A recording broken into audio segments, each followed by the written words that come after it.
வேணும்னு சொன்னால் வாழ்க்கையில் அதே நிலைமையில் உயர்ந்துட்டே இருக்க வேண்டியதான். அவங்க தான் மேலே வளர்ந்துட்டே இருப்பாங்க. அப்படி முருகப்பெருமானை சரணாகதி அடைய வேண்டும். உன்னை ஒழிய தெய்வம் இல்லைன்னு அருணகிரிநாதர் பாடுறாரு.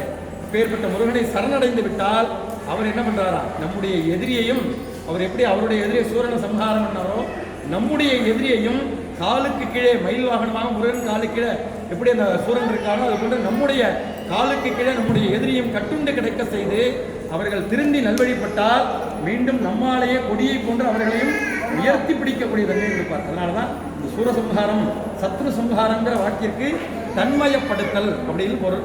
அப்பேற்பட்ட முருகன் மிக வறுமைப்பட்டு உன் பாதத்தாமரை சார்வாருக்கு விழியருள் வைத்து குன்றாத வாழ்வையும் தருவாயின்னு இந்த ஸ்தலத்தில் பாடுறார்.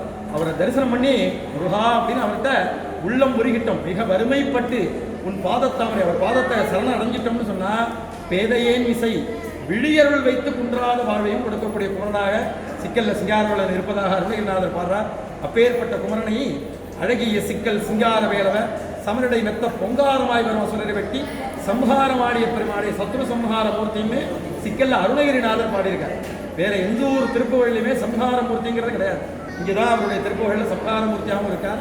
அந்த சம்ஹாரமூர்த்தியாக இருக்கக்கூடிய இறைவனுக்கு எல்லோருக்கும் கல்யாண கோலத்தோடு அனுகிரகம் செய்ய வேண்டும்னு சொல்லி நம்முடைய முன்னோர்கள் வள்ளி தெய்வானையோடு இங்கே முருகப்பெருமானை வைத்திருக்கின்றார். குடும்பத்தில் எப்பொழுதும் ஒற்றுமை, எல்லோருக்கும் மன வலிமை. உச்சிக்கால நேரம் மதியானம் 12லேருந்து 12:30 அந்த முருகப்பெருமானை தரிசனம் பண்ணோம்னு சொன்னால் எவ்வளவு ஏழையாக இருந்தாலும் சொந்தமாக வீடு கட்டக்கூடிய தன்மையை அவர் கொடுக்கிறார்.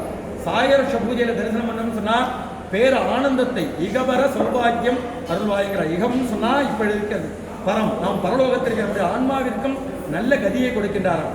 அப்பேற்பட்ட முருகனை நாமும் தரிசனம் செய்து சிங்காரவேலனுடைய அனுகிரகத்தினாலே எல்லோரும் எண்ணிய காரியங்களை எல்லாம் அவர் நிறைவடைய செய்ய வேண்டும் என்று பிரார்த்தனை செய்து இப்பொழுது வஸ்தாபதி பூர்ணாவதி தொடர்புமாக வெற்றிவேல் முருகனுக்கு. சஷ்டி, அடுத்த சஷ்டி போக அதுக்கு அடுத்த சஷ்டி சூரசம்ஹாரம். Okay, October 27 Soorasamharam.